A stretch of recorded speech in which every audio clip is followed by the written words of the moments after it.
이시안의 읽은 척 책방. 안녕하세요. 성신여대 겸임교수이자 비즈니스, 테크, 인문 쪽으로 글을 쓰고 있는 작가 이시안입니다. 오늘 소개해드릴 책은요, 사실 넷플릭스 드라마로 더 잘 알려진 책이긴 합니다. 무려 11권짜리 단행본으로 발간된 웹툰이에요. 원작은 한산이가 작가고 그림은 홍비치라 작가죠. 바로 중증외상센터 골든 아워입니다. 천재 외과의사 백강혁과 그의 성장형 조수 양재원의 이야기입니다. 캐릭터만 보면 배트맨과 로빈이라고 할 수 있죠. 정의로운 목적을 위해서는 약간의 불법적인 것도 감수하는 그런 영웅이잖아요, 배트맨은. 그래서 백강혁이 배트맨과 가장 닮아있는 캐릭터인 것 같아요. 사실 백강혁에서 연상되는 캐릭터는 많습니다. 멀리 좀 올라가 보면요, 셜록 홈즈, 그리고 양재원은 그럼 왓슨이 되겠죠. 성격 더럽지만 실력은 충분하고 약간 소시오패스적인 면도 있다라는 점에서 셜록 홈즈라고 할 수도 있고요. 그리고 의학 드라마 중에서 닥터 하우스라는 미드가 있었거든요. 이 닥터 하우스가 딱 연상되는 캐릭터이기도 합니다. 하우스 역시 실력은 좋지만요, 인성은 파탄난 의사인데, 사실 이 하우스가 셜록 홈즈의 오마주이긴 해요. 그래서 이름도 홈즈가 아닌 하우스, 그리고 그를 도와주는 캐릭터가 왓슨이 아닌 윌슨, 이렇게 이름도 비슷한 거예요.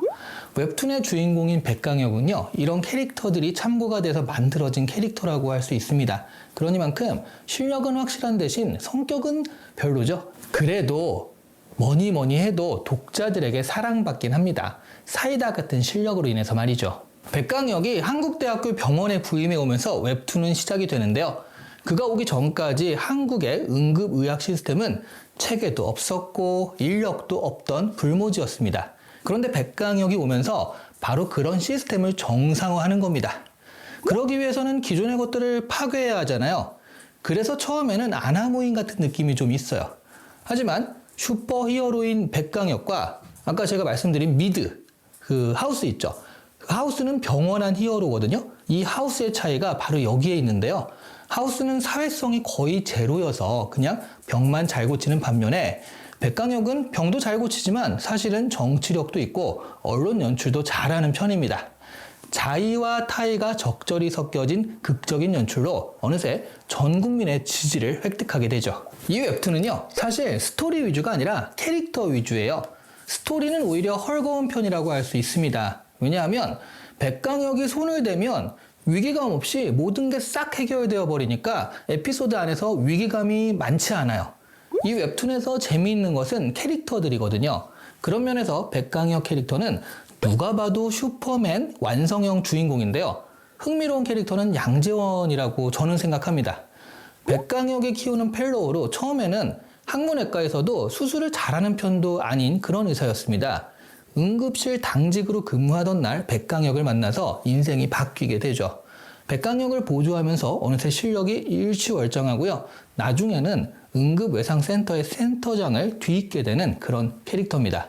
따지고 보니까 이 스토리는 양재원의 성장에서 끝나는 스토리예요. 그래서 제가 한산이가 작가님 원작자를 만났을 때 제가 보기엔 양재원이 주인공인 것 같다라고 했더니 단호하게 그건 아니다. 백강혁이 주인공이다 라고 하긴 하시더라고요. 그래도 이 양재원의 성장 스토리라는 면에서 저는 양재원이 주인공 같다라는 생각을 합니다. 그리고 또 하나 흥미로운 캐릭터는요, 한유림 과장이죠. 처음에는 빌런처럼 보였는데 나중에는 누구보다 백강혁을 도와주는 포지션이잖아요. 원작자의 이야기로는 원래 드래곤볼에서 손오공의 적이자 친구 베지터가 있죠. 이 베지터를 염두에 두고 만든 캐릭터라고 합니다. 이런 캐릭터들이 나오지만 그래도 역시 이 스토리의 성공은 백강혁의 초인적인 능력과 사이다 전개에 있습니다. 위기를 만든다면서 지지부진하고 주인공이 괴롭힘 당하면 요즘에는 그게 고구마 전개라고 해서 대중들이 안 좋아해요. 저는 그게 현실에서 워낙 고구마 상황을 많이 당하다 보니까 그나마 이렇게 드라마나 웹툰 같은 것에서라도 뻥뻥 뚫리는 상황을 경험하고 싶은 대중들의 심리 때문이라고 생각을 합니다. 우리나라에서요, 웹툰은 회빙환이라고 해서 회귀, 빙의, 환생이라는 소재를 굉장히 많이 다루거든요. 재벌집 막내 아들처럼 회귀를 해서 이미 과거를 다 아는 상태에서 그 시대를 살아가기 때문에 엄청난 성공을 거두는 거의 씹어먹는 스토리 그런 이야기들 말이죠. 그러니까 사람들이 흔히 생각하는 타임머신을 타고 과거로 돌아가서 바로잡고 싶은 잘못 뭐 이런 상상을 웹툰으로 푸는 거예요. 그런데 가까운 일본은요 이런 소재보다는 이세계물이 더 잘 된다고 합니다.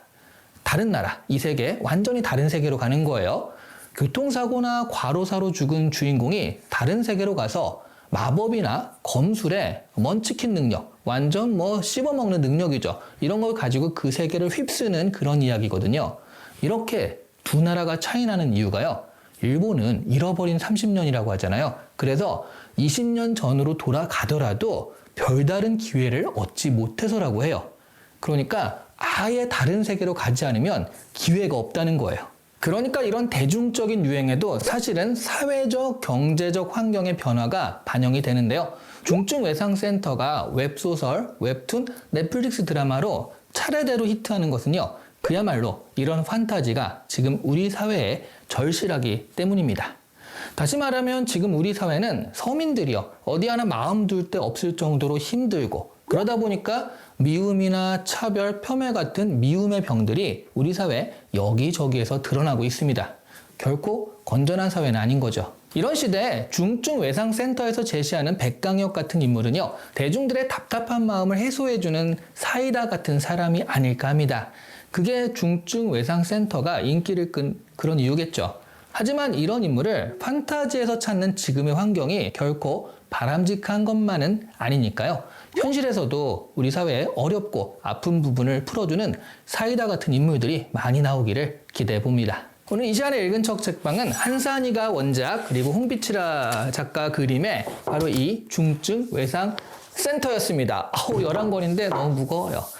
좋아요와 구독도 정상화가 필요하죠. 빠르게 누르셔서 정상화 부탁드립니다. 감사합니다.